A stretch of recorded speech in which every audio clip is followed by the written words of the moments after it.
Bonsoir à toutes et à tous et bienvenue dans le journal de TV 78. Voici les titres de ce jeudi 25 février. Avec la pandémie mondiale, on pouvait croire que les créations d'entreprises seraient à l'arrêt. Ce n'est pas le cas. En 2020, dans les Yvelines, 21 000 entrepreneurs ont lancé leur société. Témoignage de l'un d'eux. Pour en parler avec nous également, notre invité Benoît Malassinier, conseiller et formateur à BGE Yvelines, un réseau d'accompagnement de créateurs d'entreprises. Également, des communes yvelinoises qui n'avaient plus de caserne de gendarmerie font revenir les militaires quelques jours par semaine. Des permanences ont été mises en place. Exemple, à Follainville-d'Ennemont. Enfin, le portrait d'un métier presque oublié, celui d'archetier. Il n'en reste que 70 en France, dont un dans les Yvelines. Rencontre avec Sergio Chanquia à la maison Lafitte. Juste avant cela, une nouvelle nuit de violence dans les Yvelines hier soir, au Mureau, à Poissy, à Morpas, la Selle-Saint-Cloud, la Verrière ou encore à Mantes-la-Jolie. À chaque fois, le même scénario, ou presque. Des projectiles et des mortiers ont été tirés contre les forces de l'ordre. Au total, 6 personnes entre 13 et 19 ans ont été appréhendées.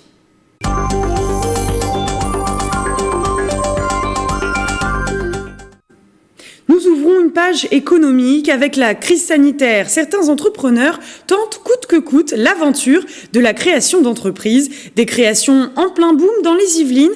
En 2020, plus de 21 000 sociétés ont été créées. Juste avant d'accueillir notre invité Benoît Malassinier de BGE Yvelines, on écoute Randy Lucussa, jeune cinquantinois, qui a lancé sa société en octobre dernier au micro de Mélanie Poquet.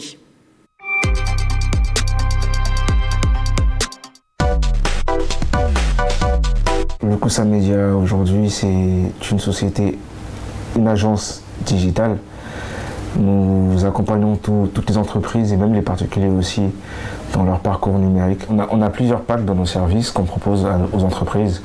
Il y a des packs de création d'identité visuelle jusqu'à la conception des sites internet ou même de l'application mobile. J'ai un parcours assez atypique parce que j'ai fait une formation STMG. J'ai un bac STMG en spécialité SIG. Et après, je voulais continuer avec les études, mais j'ai cherché une alternance et j'ai pas trouvé d'alternance. Du coup, je me suis redirigé vers une formation développeur web chez Ifocop. Et après ça, je me suis dit, vu que les alternances c'est compliqué à avoir parce qu'il faut de l'expérience, on va se créer notre propre expérience tout seul. J'ai lancé officieusement en janvier 2020. Et officiellement en octobre 2020 parce que la paperasse prend du temps. Je ne me suis pas rapproché particulièrement des professionnels, c'est plutôt quand le projet a déjà été monté que je cherchais des professionnels pour être mes partenaires pendant cette démarche et cette aventure. Pour la formation de société et pour l'argent, je me suis rapproché d'aucune banque. Tout est parti des fonds personnels. Et pour continuer à parler de ce sujet, nous accueillons Benoît Malassinier en visioconférence avec nous. Bonsoir. Bonsoir. Alors, vous êtes conseiller formateur au sein de BGE Yvelines. C'est un réseau d'accompagnement pour les créateurs d'entreprises, mais aussi les repreneurs. D'abord, selon les chiffres de la Chambre de commerce et d'industrie Versailles-Yvelines, 21 130 sociétés ont été créées dans le département en 2020, contre 20 578 en 2019. On aurait pu s'attendre finalement à une baisse conséquente, mais finalement non. Alors, 6,4% d'augmentation, comment l'expliquez-vous ? Alors, c'est vrai que sur les statistiques nationales sur la création d'entreprises, on a la surprise, je dirais, d'avoir un peu un effet, comme un effet boom des créations d'entreprises sur 2020, ce qui surprend, ou ce qui peut surprendre du fait de la situation.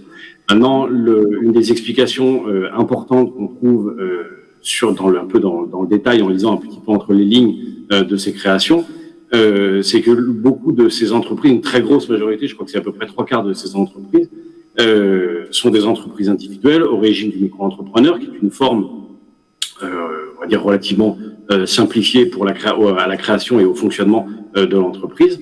Alors, là, pour le coup, ce boom des créations d'entreprises individuelles au régime du micro-entrepreneur peut s'expliquer par une forte demande, notamment de l'activité transport, entreposage, déplacement livraison de colis ou de courrier. Et donc ça c'est une explication liée à une demande importante pour toutes les activités qui se sont développées sur des systèmes, notamment les restaurateurs qui font de la livraison de repas. Ils ne pouvant plus recevoir, ils ont développé un service de livraison de repas, de commande et de livraison, et donc ils ont eu besoin de personnel pour pouvoir faire ce service de livraison.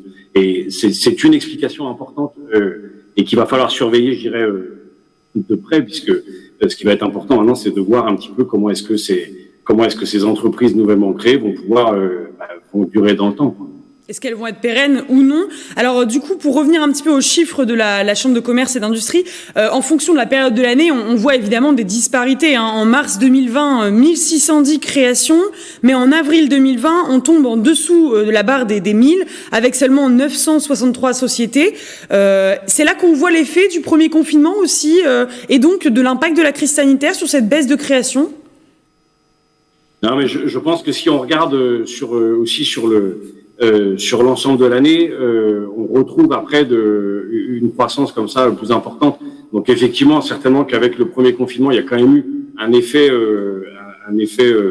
bloquant, quoi. C'est-à-dire que sur le chiffre est important en mars, il chute en avril.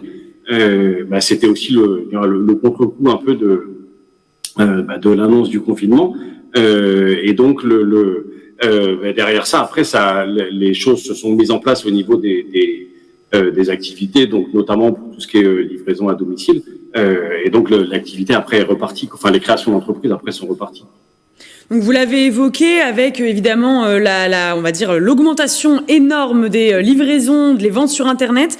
Il y a des nouveaux profils de créateurs d'entreprises, mais est-ce qu'il n'y a que les livreurs? Quel est le profil finalement de ces personnes qui tentent l'aventure de la création entrepreneuriale? Ouais, là, on parle de la livraison parce que c'est une explication importante sur le volume des créations d'entreprises là sur 2020. Maintenant, clairement, il semble quand même que globalement sur la création d'entreprise, on n'a pas de profil type, on n'a pas le créateur d'entreprise qui plus est linois n'est pas typiquement de telle classe d'âge ou de telle catégorie sociale et ne crée pas spécifiquement sur un statut d'entreprise particulier. Je pense que les choses sont quand même très très mêlées, même si après de tout ça, évidemment, on va trouver un profil un petit peu majoritaire. Et en fonction de l'activité, par exemple, je reprends l'exemple des livreurs, on est plutôt sur des personnes qui sont étudiants ou juste après étudiants, donc on est sur le premier boulot. Création de micro-entrepreneurs, c'est une solution facile. Mais après, au-delà de ça, on a des profils extrêmement variés, tant dans le secteur d'activité que dans le profil de la personne, que dans le profil social. Donc pas de profil vraiment défini. Est-ce que dans les entreprises, comment ?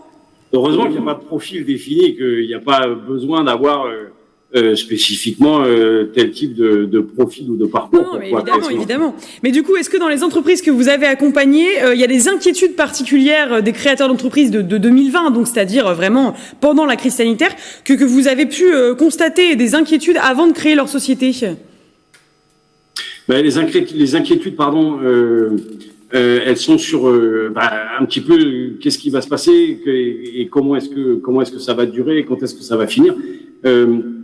Parce que les personnes qui ont démarré, qui ont débuté leur activité juste à peu près au moment du confinement, du premier confinement, se sont trouvées très vite confrontées à un arrêt brutal de leur activité.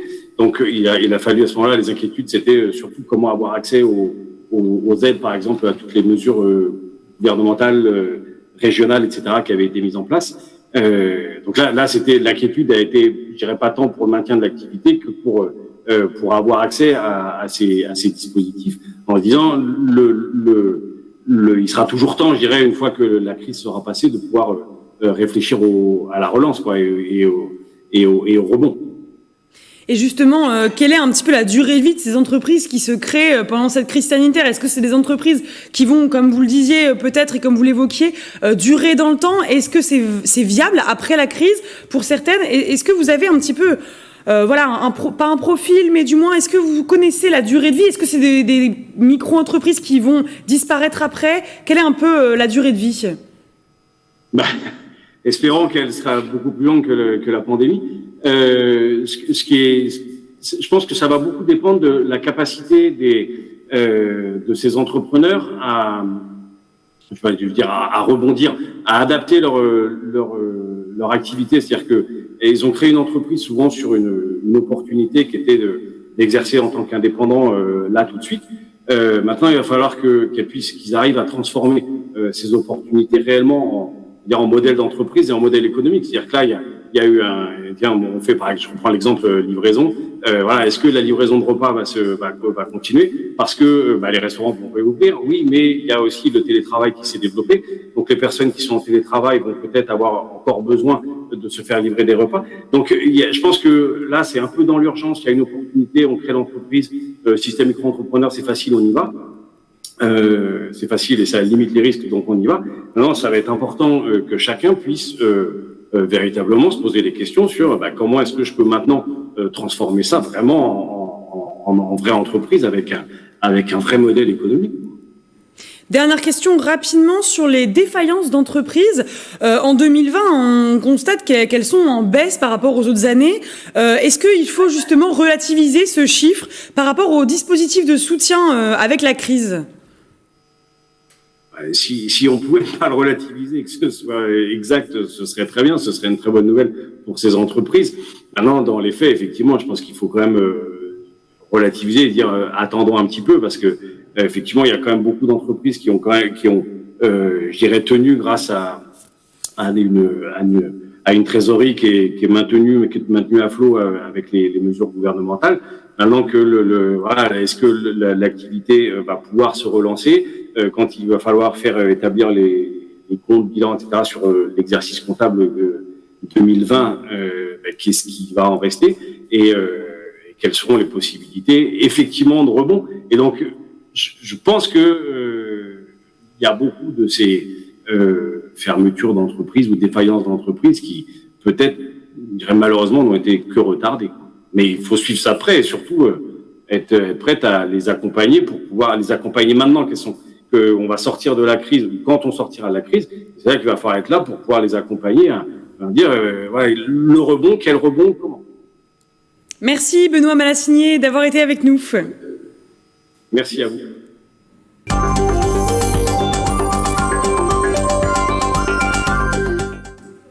Dans le reste de l'actualité, des permanences de gendarmerie pour la ruralité. Dans plusieurs communes yvelinoises, des bureaux ont été aménagés pour accueillir quelques jours par semaine les militaires. C'est le cas à Follainville-d'Ennemont, où les gendarmes sont présents chaque mercredi après-midi à proximité du marché. Les précisions d'Astrid Bergère sur les images de Nicolas Dandry. Depuis 1 mois et demi à Follainville-d'Ennemont, dans le nord des Yvelines, les gendarmes sont présents le mercredi après-midi au moment du marché. Dans un local prêté par la mairie, ils reçoivent les habitants. On accueille les plaintes lorsqu'il y a des dépôts de plaintes, on renseigne les personnes lorsqu'il y a des questions, puis lorsque c'est un peu calme, on en profite pour faire une patrouille au contact de la population sur le marché. Devant leur local, accessible aux personnes à mobilité réduite, une banderole gendarmerie nationale a été installée. Cette initiative permet de rapprocher les militaires et la population. La philosophie d'AMO, c'est également de réinstaller donc la gendarmerie dans cette fonction qui m'est très chère de service public. On est véritablement un service à la disposition du public. Alors, sous un angle répressif quand évidemment il faut l'être, mais également on doit être là, me semble-t-il, en appui, en conseil, en bienveillance, pour écouter les gens. Cette présence permet aux personnes non véhiculées d'avoir un poste de gendarmerie plus proche que celui de Limay, à 5 km. Elle rassure et crée aussi du lien social. On remarque avec nos anciens une grande solitude. Toutes nos activités habituelles ne peuvent pas se dérouler. Il y a beaucoup d'inquiétude de la part de nos aînés. Et voilà, le fait de pouvoir exprimer leurs difficultés, rencontrer par cette proximité, c'est très important. 2 autres communes aux alentours profitent du même dispositif, à Drocourt et Fontenay-Saint-Père. Un premier bilan sera établi courant avril avec, à terme, l'objectif de l'étendre. C'est un métier presque disparu que nous vous présentons à présent, celui d'archetier. Il n'en reste plus que 70 en France. Pourtant, sans archer, difficile de jouer du violon ou du violoncelle. Sergio Sanchia, archetier professionnel, a ouvert les portes de son atelier à Maison Lafitte à Célia-Gatsongo. Regardez. Il y a pas mal de musiciens qui pensent que l'archer c'est un accessoire.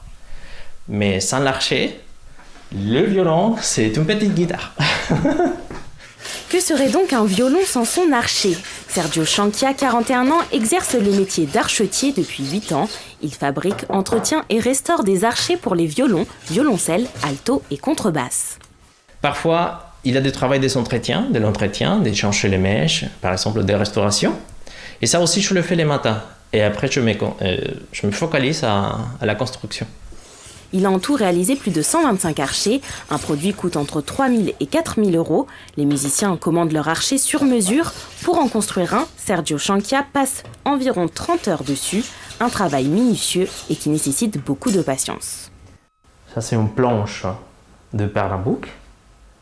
D'ici, je coupe tout à la main et j'obtiens ça, en brut. L'archer se compose de 4 parties, la baguette, la hausse, le bouton et l'écrin, avec beaucoup de matériaux différents comme le nacre, l'argent, l'ébène ou encore le crin du cheval. Autant de matières qu'il faut savoir travailler, par exemple la courbure de la baguette. Il y a des cambres assez réguliers et il y a des cambres qui montent à la tête comme ça. Et ça donne différents jeux en fait. C'est plus stable, c'est plus qui saute. Plus aucune école n'existe pour devenir archetier. Sergio Chanchia s'est formé, lui, au sein de l'atelier Raffin à Paris. Depuis août 2020, le quadragénaire s'est installé à son compte à Maison Lafitte. Il cherche maintenant à acquérir une boutique pour davantage de visibilité. Autre portrait enfin, cette fois-ci celui d'un golf, celui de Saint-Germain-en-Laye, un club au passé prestigieux qui a vu de grandes compétitions organisées sur ses terres. Plusieurs personnalités ont également tapé quelques balles sur son green. Reportage de Michael Elmidoro. Il fêtera son 100e anniversaire dans un an. Le golfe de Saint-Germain est implanté dans la forêt depuis 1922 sur d'anciennes terres agricoles. Le parcours a été dessiné par l'un des meilleurs architectes de l'époque, Harry Colt. Le Britannique a conçu un parcours forestier reconnu dans le monde entier avec notamment 116 bunkers. Saint-Germain est considéré, suivant pour employer le mot anglais, ranking, parmi les 10 plus beaux parcours de l'Europe continentale. Pour certains dans les 5 parcours d'Europe continentale, mais c'est sûrement le parcours le plus célèbre et le plus ancien des Yvelines. Le parcours yvelinois a organisé 9 Open de France, dont le dernier en 1985 avec la victoire de Severiano Ballesteros. Les Greens ont en plus accueilli la légende Ben Hogan, le célèbre golfeur aux 64 victoires sur le Tour américain.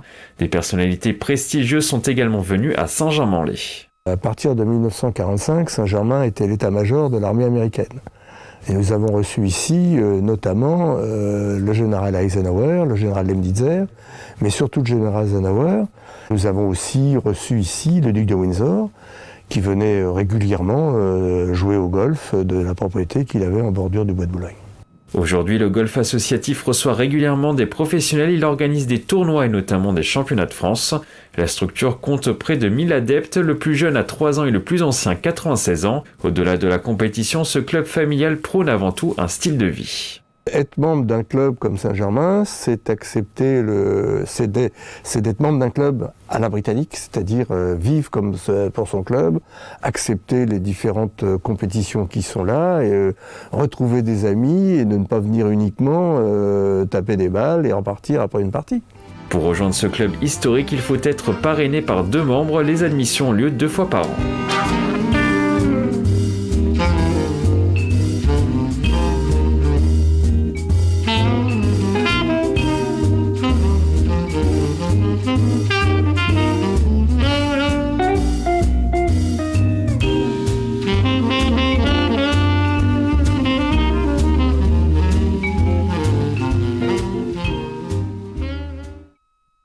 C'est la fin de ce journal. Merci de l'avoir suivi. Demain, votre émission d'actualité et de loisirs. Rendez-vous avec le 7-8 Week-end.